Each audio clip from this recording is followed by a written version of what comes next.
Hello everyone, welcome to skill I Q में आपका स्वागत है। तो हम कर रहे थे हमारी नॉन फाइनाइट की एक्सरसाइज और ये क्वेश्चन नंबर 3 है इन्फिनेटिव्स के लिए। ठीक है, जिसमें इन्फिनेटिव्स हमने जो है फिलअप करने हैं। या तो वर्ब का फर्स्ट फॉर्म आएगा या फिर टू प्लस के वर्ब की फर्स्ट फॉर्म आएगी। एक और एक्सरसाइज इसी तरीके की रहेगी, उसके बाद थोड़ा सा चेंजेस आपको देखने को मिलता रहेगा एक्सरसाइजेस के अंदर। तो चलिए स्टार्ट करते हैं बिना किसी देरी के। तो फर्स्ट क्वेश्चन है, they try dash fault with मी। तो टू फाइंड यहाँ पे दिया हुआ है कि यहाँ पे हम टू फाइंड लिखेंगे या फिर विदाउट टू जो है यहाँ पे लिखने वाले हैं। ओके, तो यहाँ पे हम टू फाइंड ही लिखेंगे। They try to find fault with me, है ना। उसके बाद he refused to obey the orders, है ना। तो ये भी हमारा टू जो है ओबे ही रहेगा। He refused to obey the orders, है ना। ये रिफ्यूज्ड का मतलब और ज़्यादा क्वालिफाई कर रहा है भाई। ये इसको देख लेना आप, नाउन को क्वालिफाई कर रहा है, वर्ब को क्वालिफाई कर रहा है, एडजेक्टिव का काम कर रहा है, किसका काम कर रहा है वो देखते रहना, उसमें ज़्यादा टाइम लगता है फिर। ठीक है, मैं आपको सिर्फ इम्पोर्टेंट रूल के बारे में डिस्कस करते जाऊंगा, नहीं तो मैं एक्सरसाइज को स्पीड से नहीं बना पाऊंगा। ठीक है, और आप लोगों की रिक्वेस्ट मेरे पास आई थी कि सर थोड़ा सा स्पीड से एक्सरसाइजेस को बनाइए, तो स्पीड से इसी तरीके से बनाई जाएंगी फिर।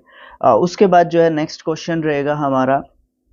नेक्स्ट क्वेश्चन है, we dash her sing in the room. तो यहाँ पे टू हियर नहीं होगा, यहाँ पे हमारा क्या होगा, हियर जो है हमारा यहाँ पे रहेगा। ओके, तो यहाँ पे अगर आप जानना चाहो तो यहाँ पे हियर से रिलेटेड जो है एक छोटी सी जो स्टोरी है या रूल है वो बताया जा सकता है। तो यहाँ पे कुछ वर्ब्स हैं जिसमें आप देख सकते हो कि एक तो है फील, ठीक है, एक है हियर, उसके बाद है सी, उसके बाद है नोटिस।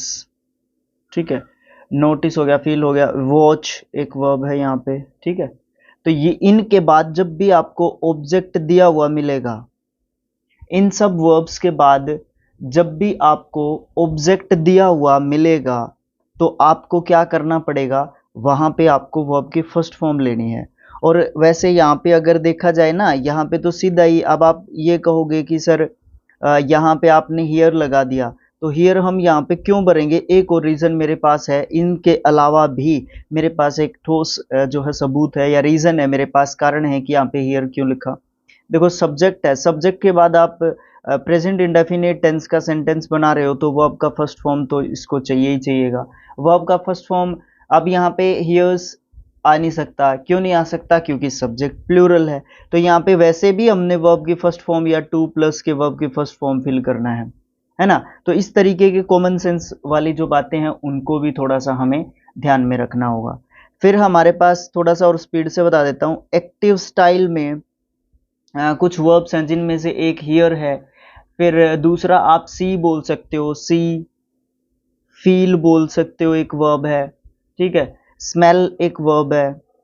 ठीक है, स्मेल हो गया, और भी है क्या, लिसन, नोटिस, नोटिस, और मेरे ख्याल से कोई वर्ब नहीं है।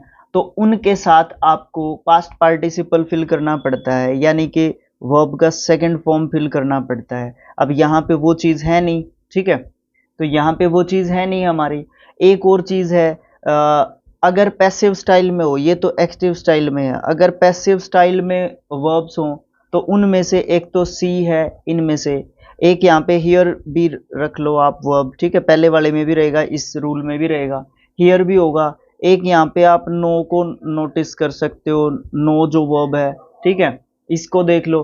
तो ये वर्ब्स जब आपको देखने को मिले तो इनके साथ आप जो है क्या करोगे, टू प्लस के वर्ब की फर्स्ट फॉर्म जो है इनके साथ हमें लिखनी होगी पैसिव स्टाइल में। ठीक है, पैसिव जो सेंटेंस होगा उसमें जो है हमें ये चीज़ जो है एक तरीके से करनी होगी। ठीक है, तो ये चीज़ ध्यान रखना है। तो हमारा जो है यहाँ पे हियर ही आ जाएगा। ठीक है, उसके बाद my desire is dash to you again, to नहीं है sorry, my desire is dash you again, to see है यहाँ पे, तो हमारा यहाँ पे टू सी ही रहेगा, है ना। तो मेरी इच्छा है कि मैं आपसे दोबारा फिर मिलूं। Everybody wishes to enjoy life, तो यहाँ पे टू इंजॉय ही हम रखेंगे, टू इंजॉय लाइफ। उसके बाद I dash 5 bales of cotton, तो यहाँ पे हमारी वर्ब जो है हमारी क्या है, वॉन्ट, टू वॉन्ट यहाँ पे दिया हुआ है, तो यहाँ पे हम क्या लगाएंगे, यहाँ पे जो है हम अकेला वॉन्ट लगाएंगे। अभी थोड़ी देर पहले हम यहाँ पे जो जिक्र कर रहे थे वही सब्जेक्ट प्लूरल है, तो वर्ब हमारा प्लूरल ही आएगा, और आपको पता है कि वर्ब फर्स्ट फॉर्म जो है प्लूरल जो है होता है, ठीक है। उसके बाद हमारा है यू हैव, उसके बाद you have dash me some money, तो यहाँ पे आप टू गिव ही कहोगे, यू हैव टू गिव, है ना, टू प्लस के वर्ब की फर्स्ट फॉर्म बोल लो। I requested him to visit my house, इसमें तो बताने की भी जरूरत मेरे हिसाब से नहीं होनी चाहिए कि आपको यहाँ पे टू प्लस के वर्ब की फर्स्ट फॉर्म यहाँ पे लगाना पड़ेगा ना।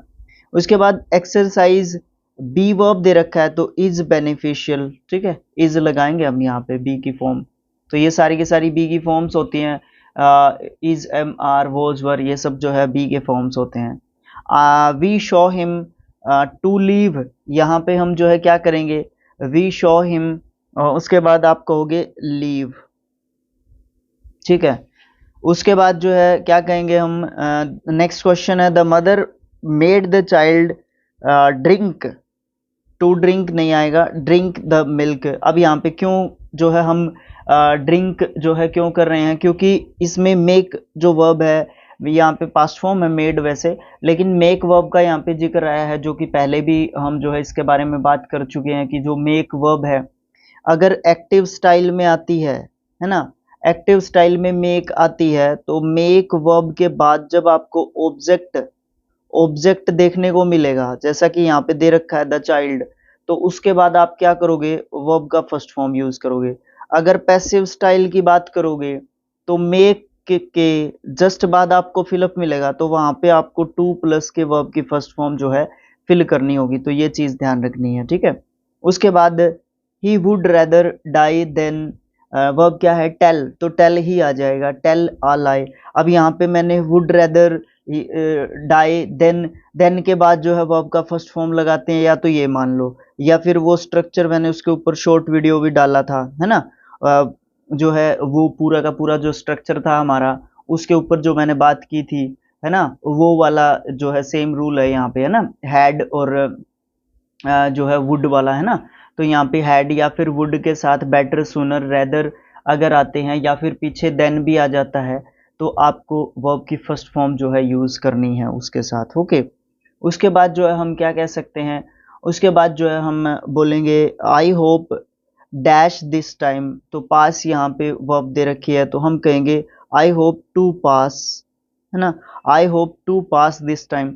अब यहाँ पे ये आई के बाद होप जो वर्ब है उसको एक्सप्लेन करने के लिए जो है यहाँ पे ये यूज किया जा रहा है।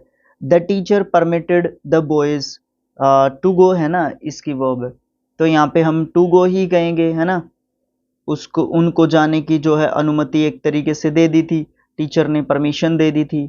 मिस्टर बोस आस्क्ड हर सन डैश होम बिफोर डार्क, तो टू कम यहाँ पे हमारी जो है वर्ब एक तरीके से दी हुई है ना, तो हम यहाँ पे क्या करेंगे, यहाँ पे हम जो है सेम ही रखेंगे टू कम, ठीक है, टू कम ही रखेंगे यहाँ पे। Mister Bose asked her son to come home before dark, है ना। उसके बाद है you need not dash all the questions to answer. अब यहाँ पे देखो नीड किस रूप में यूज किया गया, मैंने दो चीजों की हम जो है दो चीजों का जिक्र कर चुके हैं, मेरे ख्याल से पहले ही पार्ट में हमने जिक्र किया था। एक तो नीड का जिक्र किया था हमने, ठीक है, और एक डेयर का जिक्र किया था। नीड या डेयर, है ना, जब भी मेन वर्ब के रूप में यूज किए जाएंगे तो इनके बाद वर्ब की फर्स्ट फॉर्म आएगी। अब आप यहाँ पे देखो किस फॉर्म के रूप में यूज हो रहे हैं, मॉडल ऑक्सिलरी वर्ब के रूप में यूज हो रहे हैं, तो भी वर्ब की फर्स्ट फॉर्म आएगी, ठीक है। तो यहाँ पे मेन वर्ब के रूप में यूज हो रहे होंगे तो भी आपकी जो है क्या आएगी, वर्ब की फर्स्ट फॉर्म ही जो है यहाँ पे आएगी। तो यहाँ पे क्या आएगा फिर नीड के बाद, है ना, तो यहाँ पे आपका जो है क्या आएगा, सॉरी, मेन वर्ब के रूप में हो रही होगी ना, तो टू प्लस के वर्ब की फर्स्ट फॉर्म आएगी भाई, सॉरी। और यहाँ पे ये मॉडल ऑक्सिलरी वर्ब के रूप में यूज हो रहा है, तो नीड के बाद नोट लग रहा है ना, तो ये मॉडल ऑक्सिलरी वर्ब के बाद मॉडल ऑक्सिलरी वर्ब के रूप में यूज हो रहा है, तो इसके बाद यहाँ पे वर्ब की first form as it is आएगी, टू काट दो इसका, ठीक है। तो यहाँ पे मैं इनको टू बेस फॉर्म मान के चल रहा हूँ इनको, ठीक है। तो आप जो है ये मत सोचना कि सीधा ही मैं इनका ये टू काट के बात कर रहा हूँ यहाँ पे, ठीक है। उसके बाद जो है हम क्या कहते हैं, कौन सा क्वेश्चन आ गया हमारा 17। अब यहाँ पे देखो, ही made us dash for an answer है, क्या आप इसका कमेंट बॉक्स में जवाब लिखना चाहोगे इसका? देखो, मेड है, मेड के बाद ऑब्जेक्ट दे रखा है, ठीक है। तो मेड के बाद जब ऑब्जेक्ट दे रखा है तो वर्ब की फर्स्ट फॉर्म नहीं आएगी यहाँ पे, तो क्या है इसकी? वेट है, वेट का वेट ही रहेगा, ठीक है। He made us wait for an answer. उसके बाद हमारा नेक्स्ट क्वेश्चन है 18th। He would not let any one dash his bicycle, तो यूज ही कहोगे यहाँ पे, टू यूज बिल्कुल भी नहीं कहोगे, ठीक है। ये वन के लिए एक जो है वर्ब का काम करेगा, है ना। वन इसका सब्जेक्ट होगा एक तरीके से। जैसे यहाँ पे मॉडल है, मॉडल के बाद नोट है, तो यहाँ पे वर्ब लेट जो है ना वो फर्स्ट फॉर्म है, ठीक है। आई मैनेज्ड टू पास, तो टू पास ही रहेगा यहाँ पे, ठीक है, टू पास ही रहेगा। I heard the postman to knock at the door, तो यहाँ पे आप कहोगे knock at the door, to knock नहीं, ठीक है, नॉक एट द डोर। उसके बाद क्या है, he was seen to leave, है ना। तो यहाँ पे हम क्या कहेंगे, he was seen to leave ही कहेंगे, जैसे कि पोस्टमैन वाले में कह रहे थे हम लोग। उसके बाद नेक्स्ट है, then she let the child to go out, है ना। उसने जो है बच्चे को बाहर जाने के लिए मतलब जाने दिया उसने बच्चे को, ठीक है। तो टू गो ही कह देंगे आप, हम लोग यहाँ पे टू गो आउट, बच्चे को जाने दिया बाहर। Jaya wanted to learn photograph, हाँ बिल्कुल ठीक है, टू लर्न ही हम जो है यहाँ पे कहेंगे। It is easy to advice others, हाँ बिल्कुल ठीक है, टू एडवाइस ही आएगा। ये बहुत आसान है कि दूसरों को सलाह देना, बहुत ही आसान काम जो है एक तरीके से है। खुद के ऊपर इम्प्लीमेंट करके देखे तब पता चलता है अच्छे तरीके से। तो he got up to ask a question, तो यहाँ पे आप टू आस्क ही जो है एक तरीके से कहोगे, ठीक है। एक नेक्स्ट पार्ट और इसी तरीके का रहेगा। फिर आपका जो पांचवा जो क्वेश्चन रहेगा ना, वहां से आपको चेंज जो है एक तरीके से देखने को मिलेगा। यहाँ पे करेक्ट करना है सेंटेंसेस को, तो यहाँ पे करेक्ट करेंगे हम सेंटेंसेस को फिर, ठीक है। तो thanks for watching, thank you so much.